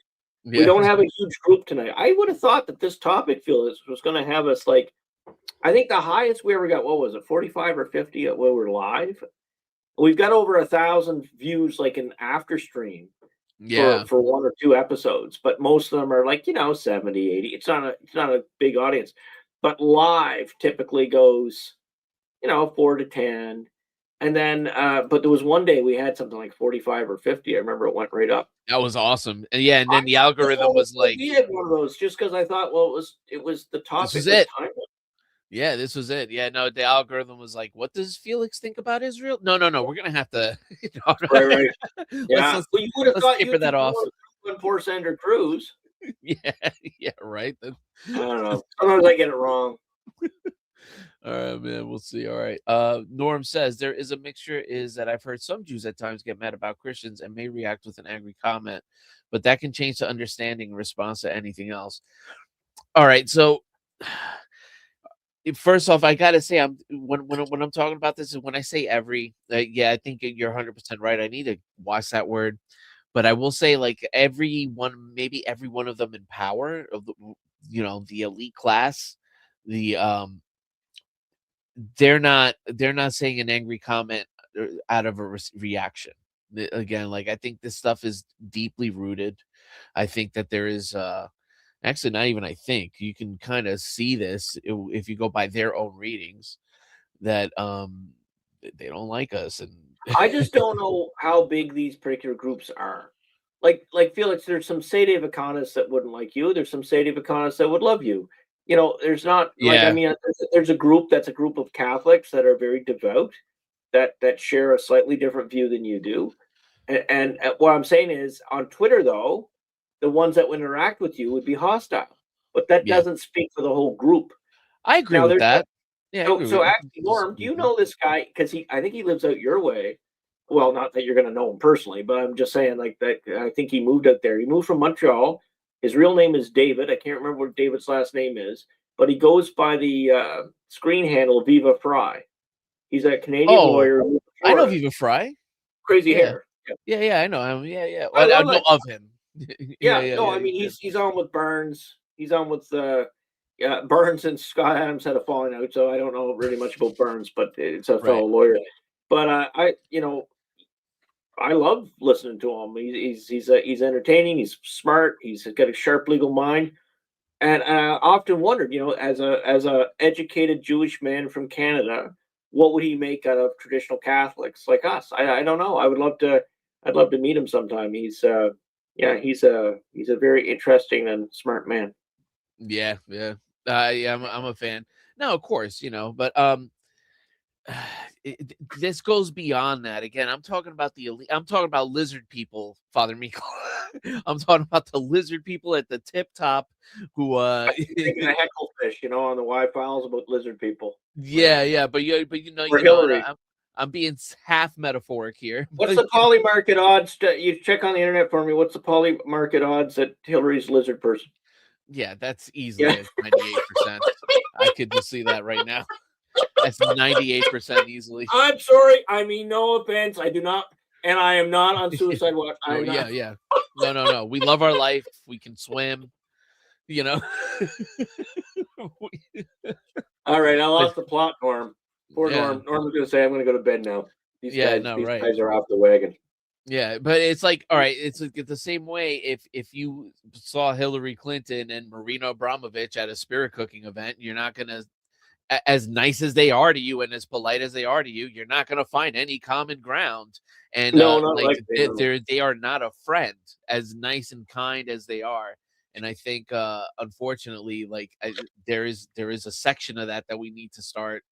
We need to start at least evaluating the relationship, because In the Gospel of Matthew, we've talked about this before, but in the Gospel of Matthew, there's this beautiful scene where the angels appear to the shepherds and they say, "Glory to God in the highest." And this is where actually a lot of Bibles get the translation wrong. Glory to God in the highest, and on earth peace to men of goodwill. And the men means the inclusive form of men. In other words, it means men and women of goodwill. So that to men of goodwill. And I think it's interesting, it's instructive that God didn't send the mistranslation you see all the time at Advent. It says, peace on earth, peace to man, peace to mankind, peace to humankind. That's not what the angel said. The angel said, peace to men of goodwill. Men of goodwill. And I've always looked at life that way, even if someone had a different religion or they're an atheist or whatever. There's something we call the natural law, the law that's inscribed on all our hearts. And the natural law that's what I mean when I say I'm big tent that way. Like as long as you seek the real, true, and good, we can agree to disagree on a whole bunch of things. Yeah. And we can respectfully disagree. And for me, that's the big tent. And now, as people understand, I have part of my existence, part of my job is I have to preach the gospel. But I preach it, and once it's heard, it's like, well, we're going to agree to disagree. And I find you plant those seeds, you treat people with respect, and if God wants to knock them off their horse, he does.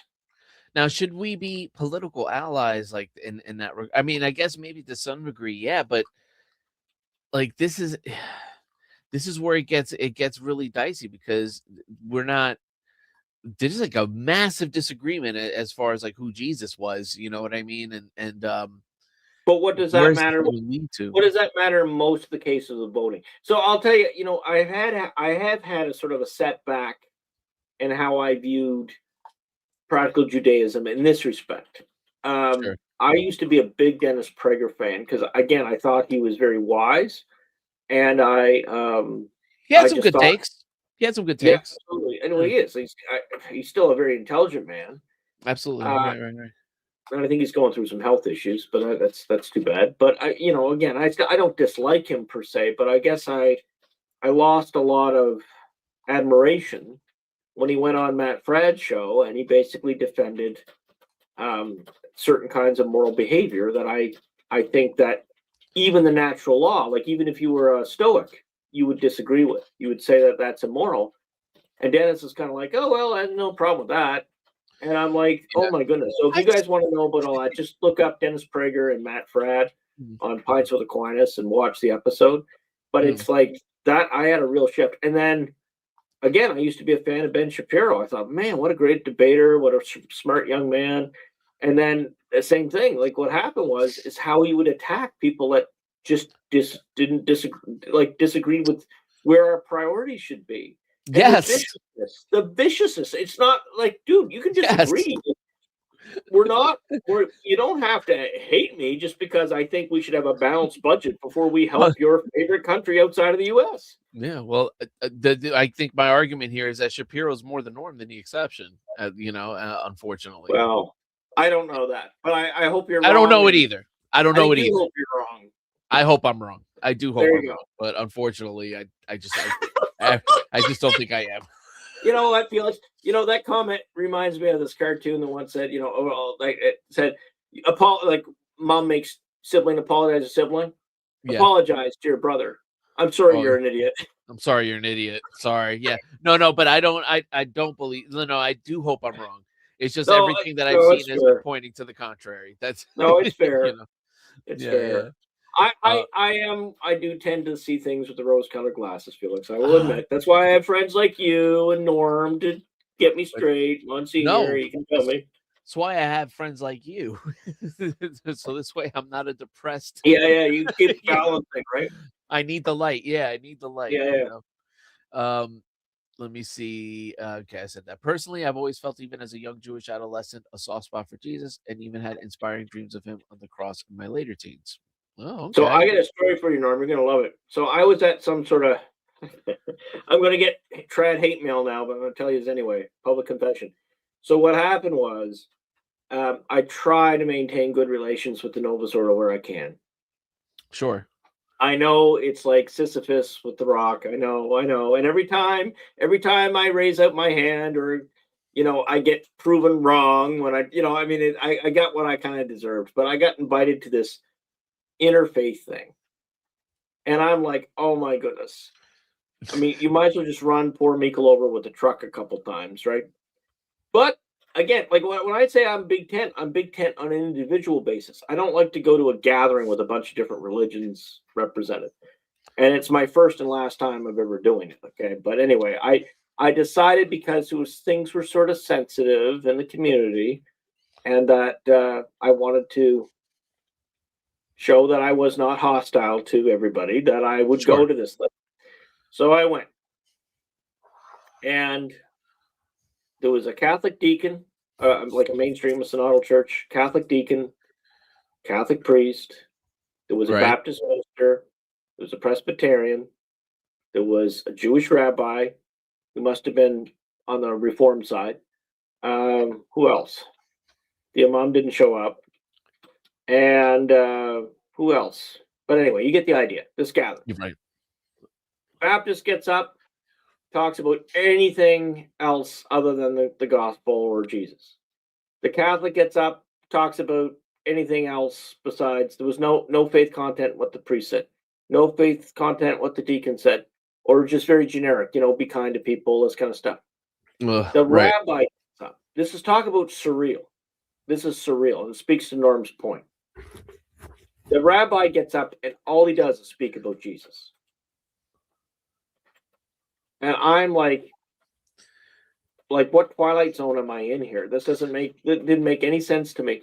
Now, obviously, this guy doesn't believe that Jesus has a divine nature, just has a human nature and is a great teacher. But there was nothing even theologically erroneous from a Christian perspective in his particular speech.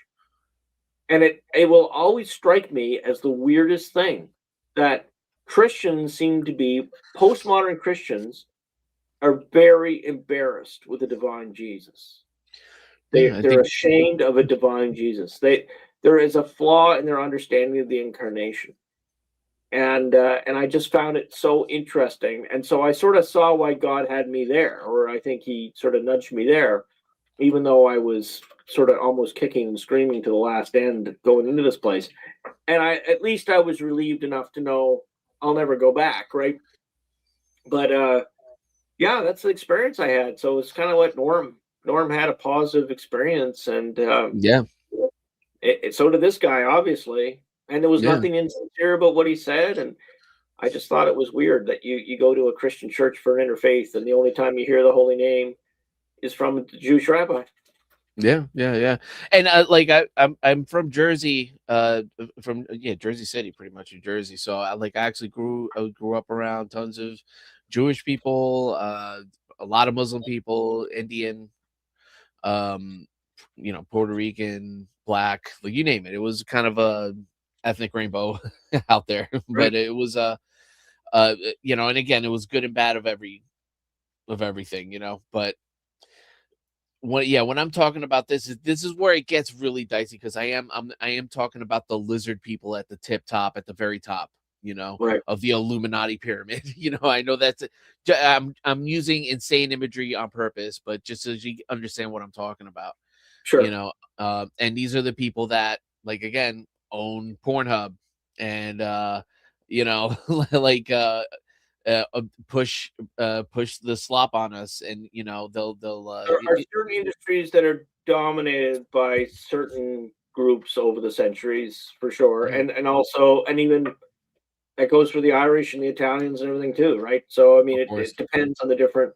You know what I find funny, you guys. I bet you notice it as soon as I say it, if you haven't already. Modern movies, have you noticed the mobsters are always Irish because Yeah, they figure because the Irish mob hasn't existed in so long that it doesn't offend anybody, and most Irish do not just marry Irish. Like we're so diluted that almost every North European has some Irish in them in North America, but very few people identify. It's a small group that identifies primarily as Irish in any meaningful way. It's not like they're taking Gaelic summer school or stuff. Some do. I did, right? I took some Gaelic, but yeah. unfortunately, the only thing I remember I can't really repeat to you all here. But I know more Latin than Gaelic. My Oh, name, yeah, yeah, my name, by the way, means large amount in Gaelic. yeah. Large amount of what? I would love to tell you charm or wit or holiness, but my mother would say Holiness, Blarney. Marlon No, Blarney. mom would say Blarney. I'll admit it. Oh man, I have to argue with her. Uh, it's Guinness. He's full of Guinness. No, no. Hey, apparently, I don't know if it's an old wives' tale or an urban legend, but apparently they used to prescribe Guinness to pregnant women for the vitamin content. So someone can fact check me if you want before we go up air. You can check, is it an urban Yeah, legend or not? yeah. Okay, so That's let's hear what Norma is saying.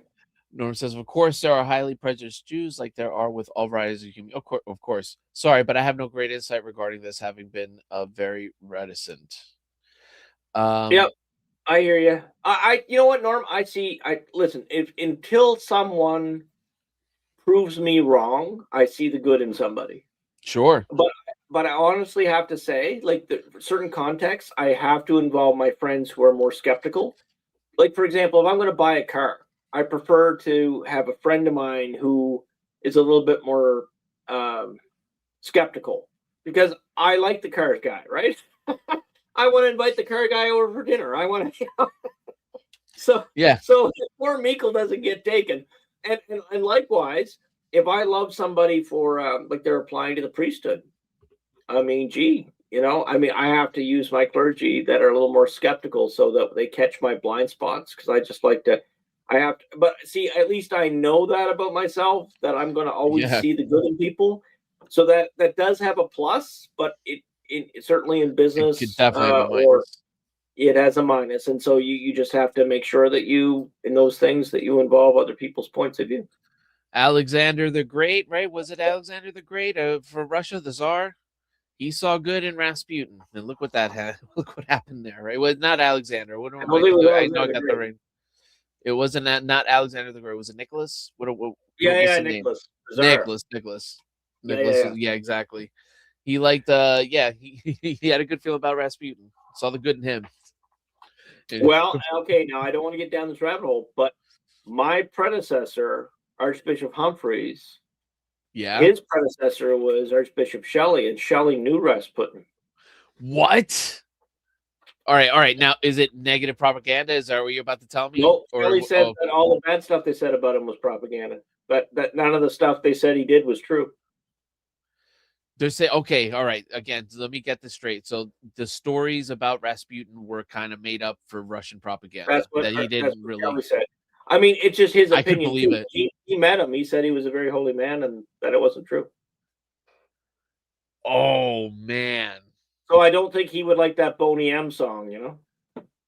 Yeah, no, probably not, because he like, all right, for those of y'all that don't know, I mean, the thing is that he found favor in him because he was able to heal young Nicholas. Was it also young?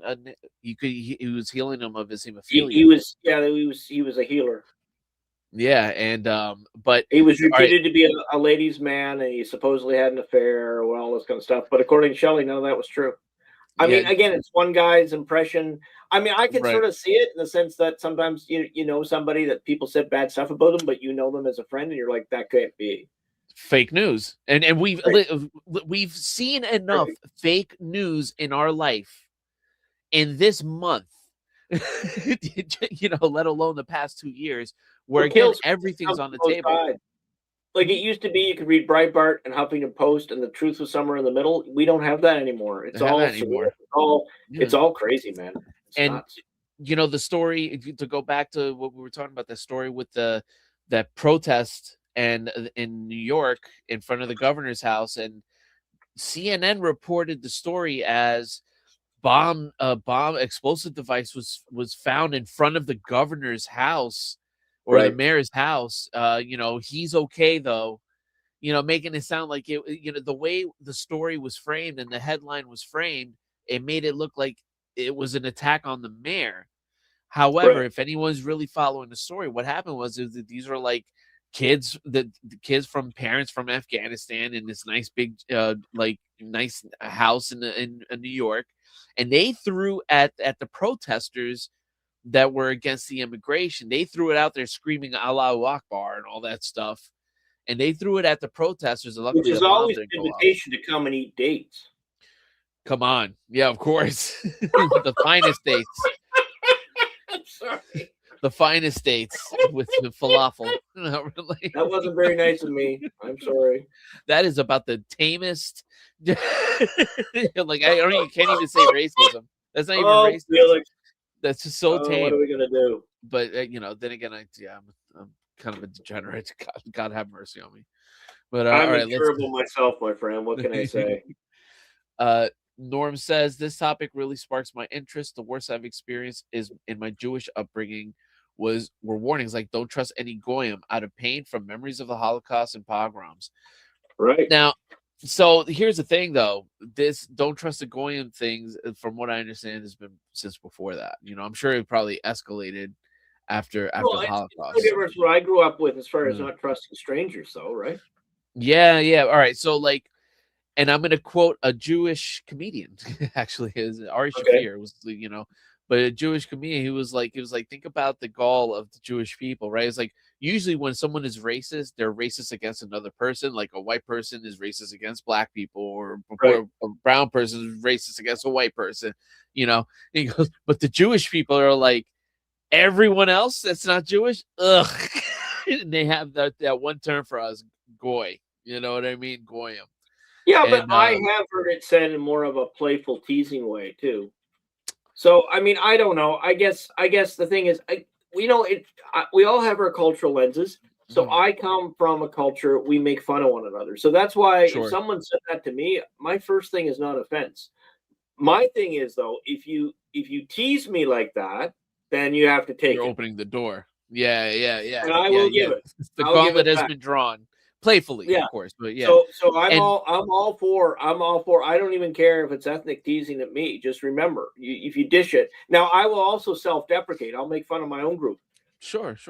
No, and right? I listen. I 100% agree that there's a strong faction. I will say like the middle class, right? If we could say like the middle class, even the lower upper class, they're more than likely to be using the term goyim and fun, or just like not with that negative connotation. But when we get to the lizard people class that I keep going to, the upper tier, top 1%,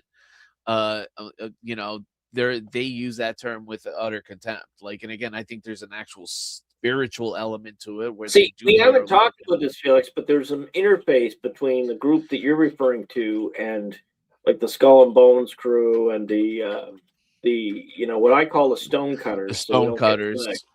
So the yeah, stone cutters with their aprons, right? At the upper levels, and the they Pralians. transcend various religions too, right? So I mean, I That's think it's right. kind of that group.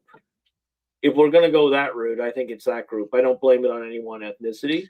I would say that a small segment of the elite of a certain or ethnicity sort of founded this kind of thinking, and then it sort of took off, and it grew in Scotland in particular, and parts of France, and then it became what it is today, which unfortunately has a stranglehold on Christianity and a lot of other institutions, and it puts itself forward as this great fraternity, this great brotherhood, but it holds It's a not. theology that's Yeah, Luciferian. yeah. I think. Thank you. I think this is Yeah, where it leads to. All roads lead to it. Like that's not to Jesus, yeah. but I think you just nailed it on the head. And there's some ancient families involved, but Ancient they're not families they're involved. not all. Like I got to tell you, I'd say you have to look at the Yeah, House of Windsor. I that's loved right. Queen Elizabeth, That's right. but what You're I see 100% happening in right. England Yeah. right now, I think they're in it. They're in it up to their necks. I really want. I wonder how. That's why once upon a time I asked on Twitter and I didn't really get a fully satisfactory answer. I did get an answer, but I just said, Yeah. is there any other royal houses that could claim a legitimate challenge to the House of Windsor, with Charles? And but anyway, it's just an interesting historical muse. Don't worry, I'm Well, not planning on a new War of the Roses or something. I'm just curious because Christianity would benefit from some actual Christian monarchs. I don't know if we have any actual Christian monarchs left no, I don't think so. Well, in these maybe European in countries. yeah, that's what I was gonna say. Maybe, I was but I hoping would. for William, but William has no interest in Christianity, which is a heartbreak. There was some hope in a sense because he ended up working for the Royal Air Force and living in married quarters and having some sense of a normal military life for a time. And but apparently he's less interested than even his father is in Christianity. What a So shame. that's a disappointment. The land What of the Magna happened to him? Carta, that was really maybe the pinnacle of where church and state work together. And like if you what is it? Take the story of David and Solomon, right? It's like David was like this diehard gung ho God or death. Like he loved God, loved Mhm. God, loved capital L, loved God, and God, like I think capital L loved David. Like I guess he was, he really was in his favor. And David's son falls into idolatry. You know what I mean? Like Well, look just at the how Hebrews that what it could crossed. take. Like this is what I'm saying. Like people crap on a particular ethnicity, but guess what? It's in us too. Like Yeah, it was like the Hebrews that saw the parting of the Red Sea and the destruction of Pharaoh's army. A few short weeks later, we're making an idol. But you know what? We do that. Like Christians do that yeah, too. Look at the Pachamama. Look at how easily Ireland fell. The snakes are back, right? that's So that's all these right. little idolatries, and sure, it's good to pat ourselves on the back. Oh, we weren't like those Hebrews that saw the parting of the Red Sea. No, we're worse. We had the No, Holy we're Cross. worse. We had the Holy Yeah, Mass. We threw it all away. we We still we we sin. let as people said, about Henry VIII. The church was the Catholic Church was founded on the rock of Peter, not in the rocks of Henry VIII. Yeah. See, I was expecting more of a laugh there, but that was a little off color, sir. Ba-da-ba-ba-da-ba. Sorry, and that's more my fault Where's than the yours. want one It love took me a button, second. Felix? It Do took we me have a way want too one love long. button? Yeah, yeah, right. Oh wait, I don't I have one. You had one. I could do the That's true. because that What was was that? my fault because my brain totally froze. I'm like, oh, it took me a second to even process that joke. That's all right. All right, let It's me late. see. You see, ever since we started having the live stream later, guys, the humor is delayed and it's not as good a quality. Oh no, yeah, yeah, no. Let Yeah. me see. Felix needs a better primary host, and I need a better shy. Like we're both, we're both mutually. We're gonna fire one another. Yeah. We're Norm gonna have says Norm and Monsignor get up no, here and take us over for a week. yeah, It'll the be new fun. face of McReligion of escaping McReligion. Escaping McReligion. Yeah, we don't want to call them McReligion. No, They're escaping. no. Escaping Escaping. McReligion. Norm I'm gonna says my come in with a parachute someday. We used to do that in the seminary. Okay, so it's total aside, and we'll get back to the topic at hand in the comments. Sure. I got to tell you, so we had this little joke in the seminary when things were getting too much, and everybody was just like needed to get away from the place, and we just all would meet like at a coffee shop or whatever. The symbol, I don't know who came up with it. They would just make this gesture like they're pulling the parachute. Oh, no, I'm not making right. any Elon. Hello, I'm not making I love you. I was pulling the ripcord. So don't get on the internet and cancel me because of my, we didn't see it. We didn't see it. It was off camera, so you're good. Yeah, that could have gone bad. Right. So let's Norm has something there. Yeah. He goes, my favorite childhood movies were A Christmas Carol, It's a Wonderful Life, and Story of Bernadette. You know, is that the song of Bernadette? Is that the same movie, Norm? Was Story of Bernadette? I thought it was the song of. I could be wrong. Listen, I have brain hiccups all the time. I thought it was the song of Bernadette. No, I know. Yeah, they're beautiful. I didn't see It's a Wonderful Life till about 3-4 years ago. Are you guys the same like me? Like I don't. Okay, so I went through like many years without any TV at all. The occasional movie, zero television because I work full time. I went to school full time, and I just whenever I take something on, I go all out. And so I didn't have that much. I had recreation, but I didn't have television as recreation. So, anyway, what happened was the advent of streaming services, and I'm a little older now, and I find so it's a weird thing. When you're young, your energy and your awake time, they're sort of matched. And maybe some of you guys aren't like that. Maybe it's just me that's being weird. But I find as I age, I don't have the same level of energy. So in other words, I do need sort of passive stuff. So before, no entertainment. So what I'm getting at is I will watch on a streaming service some of these shows I've never seen before. And what I've discovered was it's best to just not watch anything that was made before 2015. So I try not to read any theological books that are published after 1960 or 65, and I try to avoid any kind of media that's like videos or movies or stuff that's made after 2015. Does that make sense? Does anybody else like that? Like old stuff? Like I'd watch her. Here's the other thing. My short-term memory is so bad that I can actually watch reruns of something and I don't remember. It's the first time. That's getting like that with me too. Like certain shows. Like, all right, so I'm kind of with you. I think, yeah, just about. Yeah. So I'm 45. You got this to look forward to, Felix. Yeah, no, that's cool. Yeah, I don't mind. Like, there's certain ones that are just burned into my head, like Star Wars, Lord of the Rings.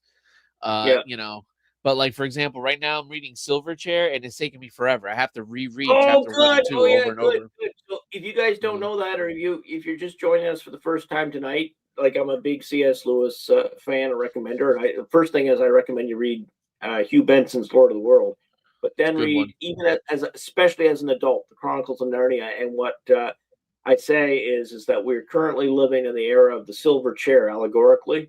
So Felix is working his way through that. Yeah. Right now, all I am is the little girl's in the forest, and she meets Aslan, and Aslan is like real crazy, real, scary to her, So that's all where I'm at right now. But I like the one takeaway that I do get from in the beginning. There's a portion where she's like, "Oh, how do you get to Aslan? Do you cast a spell? You put something on the floor?" And he's like, "No, you just kind of ask nicely, and if he lets you, you can go see him." And I was like, "Okay, I can kind of see that allegory there." I was like, "Okay, that's kind of interesting." Yeah. So I'm so far I'm enjoying the book, but where I was getting at is my short-term memory of it. It's like it's almost I'm forgetting it as I'm reading it. You know what I mean? Well, Felix, I've had a couple people tell me, like, again, we all have our different gifts, right? So for me, if I read something, I almost always remember it. When I was younger, it was almost eidetic, like I could remember word for word. But but the thing is, now I find older, not quite, but I still remember most of what I read. But the thing is that so I had some parishioners that I told, I said, you got to get into this Hugh Benson, Lord of the World, because Leo, Francis, and Benedict XVI said that to read it, and Leo and Francis said that it was unfolding today. So the problem is, in 1907, the writing style is different. Not everybody likes it. So if you found that, like, it's 99 cents on Kindle, if you get Lord of the World and you find the language just a little too old fashioned, then a workaround that a lot of people found is just to get the audiobook. Yeah. I do the audiobook too. Like, but the one downside is I have to re-listen to portions of the audiobook over and over, which is okay. Because again, like that's actually what I'm doing with Silverchair. When I say read, I really need to be honest. I'm listening to Silverchair on audiobook. And but yeah, what I'll do is I'll listen to the first chapter, I listen to the second chapter, and then I kind of like restarted it and did it again so I absorb it a little bit better. And then, then I'm going to be moving forward. I'm actually going to do like chapter 3 and 4 probably tonight. Oh, absolutely. Good. Yeah. Totally. But and now Wonderful Life is that, I think that's the peak one. I know Christmas Carol people tend to like, but I really have a soft spot for It's a Wonderful Life, and I need to see Story of Bernadette to give you a true opinion. Yeah, we'll see if Norm commented after, but I think it's called The Song of Bernadette, but just check. He did. He confirmed it. Yeah, Yeah, okay. I just, yeah. I was scared, Norm, to even say anything because of my memory.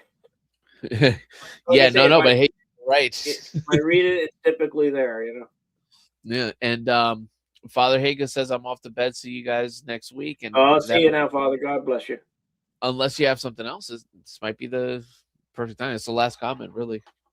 Well, there we go. Well, we almost made it to 2 hours. So, yeah, I was a bit surprised. I thought, now see, I'm a little naive here about YouTube world. I thought that this topic would have people see on both sides, sort of be curious and see. But I don't know. Sometimes you don't know, Felix. Sometimes the things that you think that people are going to love, they don't, and vice versa. I think you're judging yourself or us a little harshly here as far as that. I think reality is that it's St. Patrick's Day and a lot of people are probably out doing stuff. Well, we'll know if the views are above average in the replay. Yeah. So for those of you who enjoyed a St. Patty's Day and drank your Jamesons and drank your Guinness instead of watching me and Felix, then we thank you for your support of St. Patrick and ask him to say a little prayer for you. Of course. And, that's right. I guess we're just not big partiers, Felix. We're here doing our live stream instead. Those days are long gone. Those days are way behind me, thankfully. There you go. Well, guys, so I mean, boils down to, like I said at the end of the monologue, try to see the good in people where you can, and you can choose not to be offended. You can't choose what Senator Cruz believes or what different religions believe of you. But you can remember that our Lord said to love our enemies, and he didn't say that we wouldn't have them, right? So I guess we're all human, especially if we're disrespected or we're tired or a little unfed or a little cranky. We can maybe not operate charitably. It boils down to, I think the common ground for all of us is the natural law that God inscribed in each of our hearts to seek the real, true, and good. For those of you who are baptized Christians, the gospel is not an optional mandate. We must share the gospel. If people reject it, there's different ways they can reject it.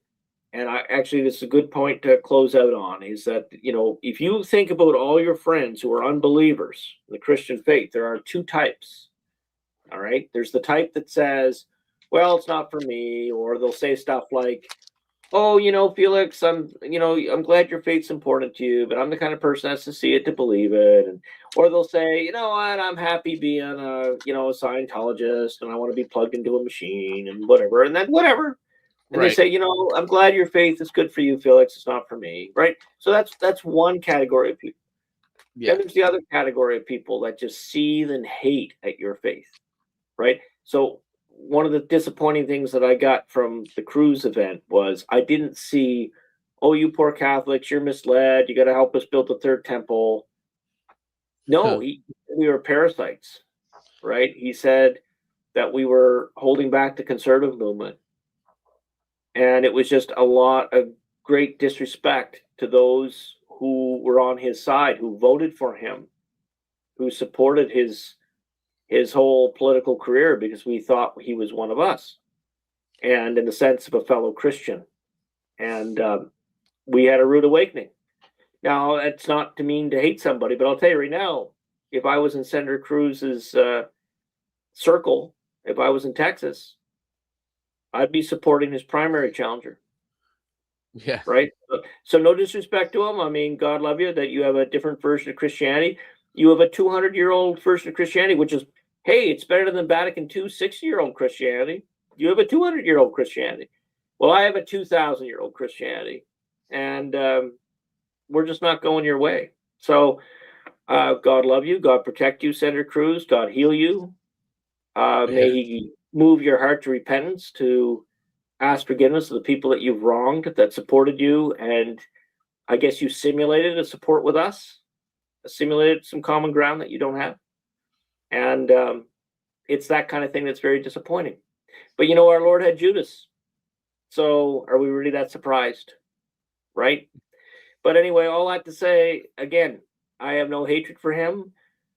But if it was within my power and I was in the realm of, if I was an operative or a big benefactor of the Republican Party, I would be pushing for his primary replacement. And I can still love somebody and say, you aren't worthy to lead, sir.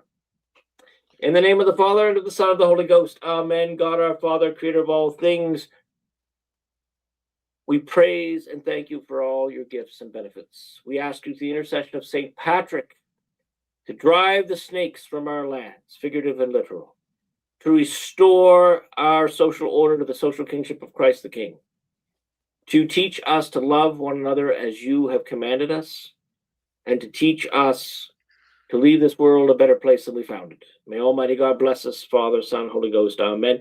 God bless and protect you all. Thank you for, it was a kind of a pot-stirring night, I think, a little bit, but... Oh, yeah, it was fun.